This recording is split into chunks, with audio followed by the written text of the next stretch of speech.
세계 경제를 한눈에 바라보는 글로벌 경제 조항리 아나운서와 함께하겠습니다. 어서 오십시오. 안녕하세요. 네, 오늘 주제는 뭔가요? 네, 최근 미국인들 사이에서 You wanna Netflix and chill이라는 표현이 자주 사용이 됩니다. 네. 이 넷플릭스 통해서 영화나 드라마 볼래라는 뜻인데 이게 마치 하나의 단어처럼 쓰입니다. 이게 우리에겐 조금 낯설지만 스트리밍 플랫폼인 넷플릭스가 얼마나 보편화되어 있는지 알 수 있는 정도인데요. 그러네요. 오늘날 전 세계 미디어 시장을 집어삼키고 있는 넷플릭스에 대해서 준비했습니다. 넷플릭스는 인터넷을 기반으로 한 동영상 스트리밍 서비스를 제공하는 업체입니다.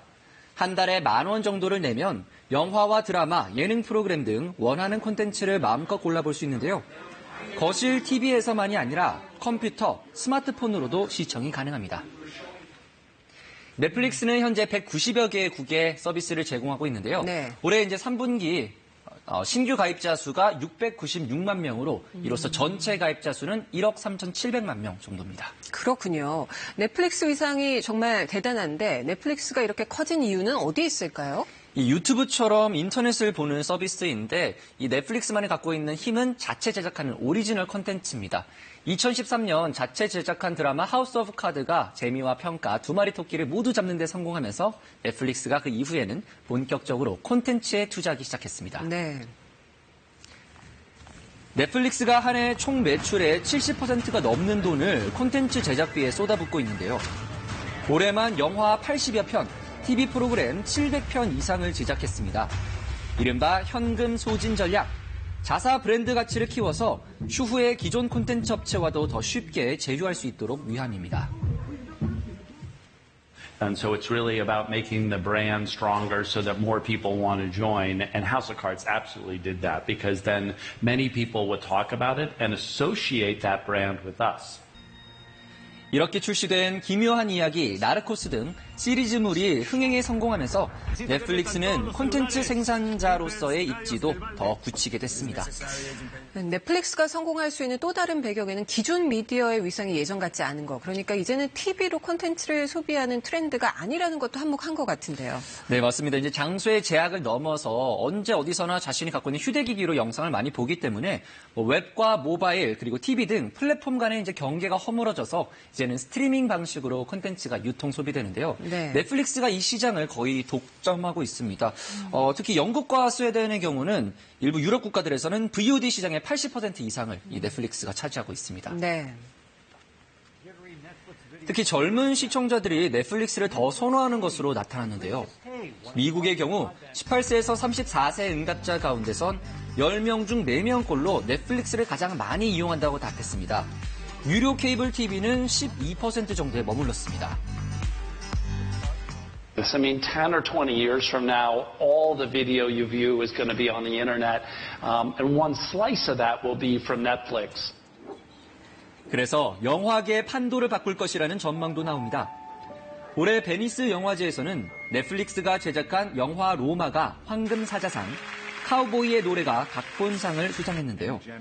전통적인 극장 배급 방식을 따르지 않는 넷플릭스 영화가 전 세계적으로 인정을 받은 셈입니다. 이 때문에 언젠가는 극장이 완전히 사라질지도 모른다는 비관론마저 제기되는 상황입니다.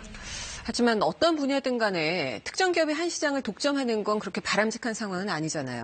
그렇습니다. 이 넷플릭스의 시가총액이 현재 약 180조 원으로 전통 미디어 강자인 디즈니와 업계 1, 2위를 다툴 정도로 폭발적으로 성장을 했는데요. 네. 넷플릭스의 자본력에 미디어 시장이 잠식되면 콘텐츠 다양성이 떨어지고 다른 사업자들이 모두 고사할 것이라는 우려의 목소리도 나오고 있습니다. 각국 정부들은 그래서 자국 미디어 산업 보호를 위해서 규제 카드를 꺼내들었습니다. 유럽연합은 넷플릭스 등 외국 동영상 스트리밍 사업자들이 최소 30%는 EU의 영내에서 콘텐츠를 제작해야 한다는 법안을 준비 중이고요. 네. 프랑스와 독일 등은 이들 기업의 수익 일부를 세금이나 영화진흥기금으로 추징하기로 했습니다. 하지만 콘텐츠 제작자들은 오히려 넷플릭스를 반기는 분위기입니다. 제작비를 충분히 지원받아서 양질의 콘텐츠를 만들 수도 있고 또 넷플릭스를 통해서 방대한 해외 시장, 시청자들을 확보할 수 있기 때문입니다. 앞으로 미디어 시장의 경쟁이 정말 한층 더 치열해질 것 같은데요. 네, 현재 이 온라인 스트리밍 시장은 정말 전쟁터입니다. 디즈니는 물론이고 아마존과 애플 등 글로벌 IT 기업들까지 이 경쟁에 뛰어들었습니다. 마블 등 막강한 콘텐츠로 무장한 디즈니는 내년 초부터 자체 스트리밍 플랫폼인 디즈니 플레이를 운영합니다. 21세기 폭스의 인수까지 마무리되면 업계 선두인 넷플릭스를 능가할 수도 있다는 분석도 나옵니다. 그리고 아마존은 아마존 프라임으로 시장 공략에 나섰습니다. 높은 성의 사나이 반지의 제왕 판권을 가지고 있죠. 그리고 미국 이동통신사 AT&T는 지난 6월 타임워너스를 인수해서 왕좌의 게임으로 유명한 HBO와 워너브라더스 소유의 콘텐츠를 확보했습니다. AT&T도 역시 내년 하반기에 새로운 동영상 플랫폼을 출시할 예정입니다.